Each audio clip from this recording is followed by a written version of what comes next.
All right, this is one reason why at some point this barn's gonna get replaced. Yeah, that's a sneak, little thing of things to come. Actually, this is gonna be used where we did a bunch of tree sawing. But anyway, yeah, this barn, I mean, we just get so much water, so much grading needs to be done.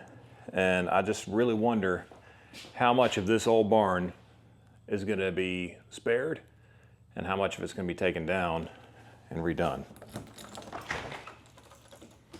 Alarm's off, ready to roll.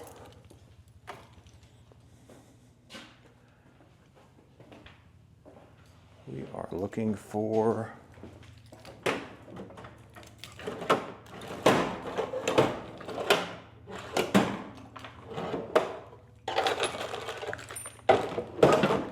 that's what I need. And now to today's project. So this, my friends, is something you have never seen before, and I know this for a fact because I believe there is one of these in all of existence. This is the only one. This is the Baumalight FMP 780. They did give me permission to talk about this, so I'm not breaking any confidence, but this is the very first large size, I guess you'd say, flail mower that they made. They made a smaller one. My buddy Tony's done a bunch of videos on one, did a fantastic job telling the story of the smaller flail mower, but this one's for bigger machines. So I don't have a ton of specs on this thing, but what I can tell you is that today we're gonna put it on the 𝑇YM 5520. We're gonna take this thing for a ride.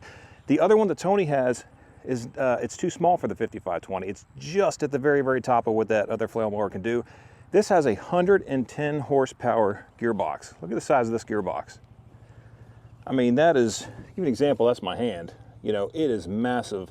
And I believe this is one of one. I think this is the only one that is in existence on the whole planet. But they're gonna be building more of these things. And I think that this could actually be a home run. It is kind of beat up because this is a test unit. This is, like I said, I think this is one of one. I believe that this is the one that was in the same video that a 100+ horsepower tractor was, basically going wide open. I mean, that guy he was moving. So, yeah, the shaft has already been cut. There's definitely some scars and stuff like that from where this thing has been beaten up. And this is what Baumalight does. Baumalight is going to go out and they are going to absolutely try and beat this thing to death to make sure that by the time it gets to you as either a renter or as a end purchaser, that it's going to be battle tested. So we're going to talk all about this thing today, but I'm pretty excited about testing this thing out and giving them some feedback because you know what?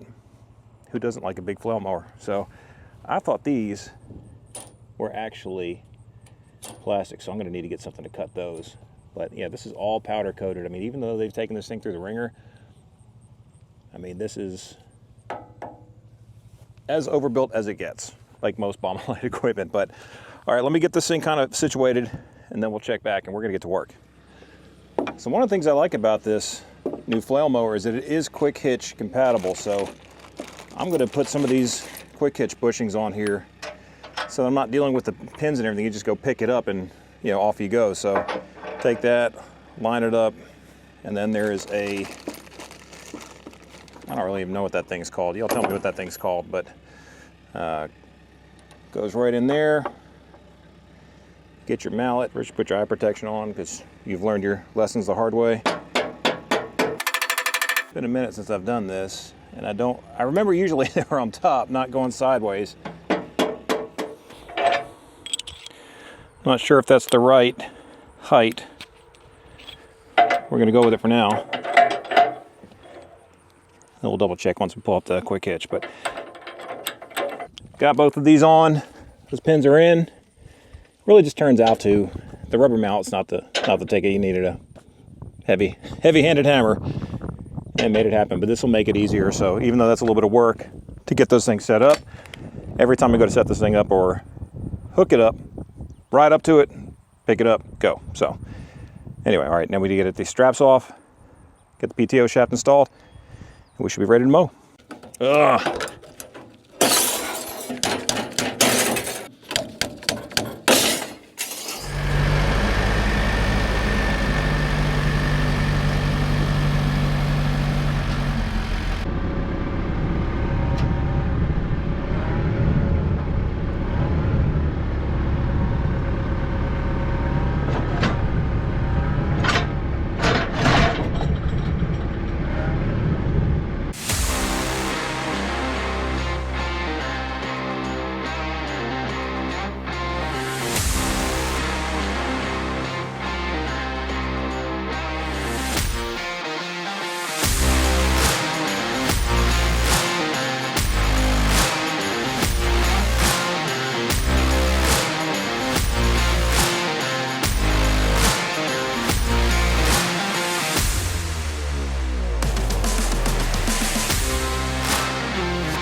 Well, for a first voyage, I would say it's pretty impressive. I haven't really had a lot of experience with flail mowers. You know, for us out here in Tennessee, we have a lot of rocks, and this video is supposed to be, this is just a quick video. I mean, we'll do a lot more with this Baumalight flail mower, but I wanted to get it out there, wanted to get it dirty. I mean, clearly, you know, we're kicking some stuff up out there, and it's just been very weird weather. Like, it rained the past 2 days, so it's kind of soggy out there, but now it's like hot.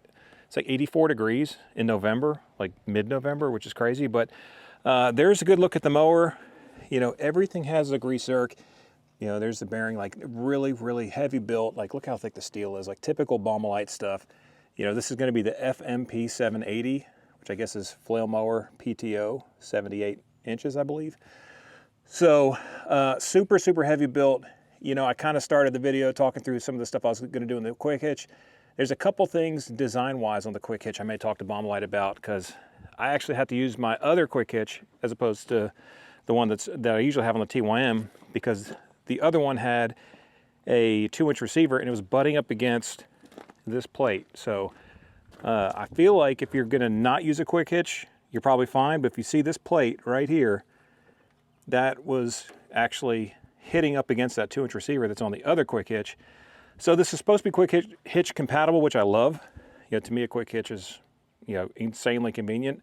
It's also how I have all my equipment set up, so I can just drop it and go get something else and keep going. But it does come with 6 more of the F7000 teeth, I guess those are. I'm really not sure about the difference in all the teeth, but I know we hit a bunch of rocks when we were down there, and I don't see any damage whatsoever from rocks. Now remember, this is not this mower's first rodeo. This thing was also in another video, and I believe that there's only one of these. So if that's the case, it's pretty cool. We have the opportunity to test it. I want to thank Baumalight for that, because I really enjoy doing this stuff. But heavy duty machine. It's about 1,000 pounds. You know, skids here, which, you know, maybe we talk to Baumalight, say, you know, maybe we should have replaceable skids where you can just maybe bolt on something there to where when that bottom skid wears out, you can replace it. Maybe just 3 bolts. You know, you guys tell me, what do you think? You know, that's pretty heavy duty steel. I don't know if it's going to wear out. Maybe I sound silly for saying that, but looks like there's 2 really heavy duty belts. I did not feel any slippage whatsoever with this machine. So I will try it on some of the bigger machines, see how it does on those. But as far as on this is 55 horsepower. I think it's 48 to the PTO, which is, you know, nothing for this gearbox. This gearbox is way bigger probably than it needs to be. That's a 110 horsepower gearbox, and this is not going to go behind 110 horsepower machine. Maybe it will. I don't know. If we ever get a chance to test one of the big TYMs, maybe we'll throw it behind there. But anyway, I just thought it'd be fun to take it out there and mow those trails. So if you guys follow the channel, you know I do enjoy hunting. I do enjoy being in the outdoors. Enjoy taking my kids out there and just really watching the wildlife go by. So I don't want to disturb it too much, but those trails, one thing I noticed is that with a rotary cutter, you just kind of knock stuff down, and when it dries out, I'm going to have some crunchiness, right? You don't want crunchiness when you're walking the blind. This pulverized it, so it almost turned into like grass dust. So it'll be interesting to see if that's better when it dries out, if it's quieter. Because one, I like how this flail mower doesn't go 7-8 feet behind the machine like a rotary cutter does. A rotary cutter is much longer. This is not as long. And I noticed that it's actually, you know, as you're turning and maneuvering, there's no sacrifice of cut. So yeah, it's just, it's a beast. It's an absolute beast. So I appreciate you guys watching this video. Appreciate you coming along today for kind of a quick video on this new flail mower. It'll be out here. We're going to do more with it. We're going to have lots of mowing fun with it, especially when it gets to be spring. Get to cut some real thick grass, and you can kind of hear already the allergies kicking up. The allergies are kicking up, and it's November. Why? Oh, come on, cool weather, but sorry about the harsh light, you guys. It's just, that's this time of year. This is the Baumalight FMP 780. Pretty nice. and you guys tell me what you think. I think it's pretty cool. I appreciate you guys coming along with me today for this quick video, just testing out this flail mower. We're gonna do more tests with it. We're gonna have some more fun with it. If there's something you guys would like to see me do with it, let me know. But I will catch you in the next one. Joe the Farmer. We out.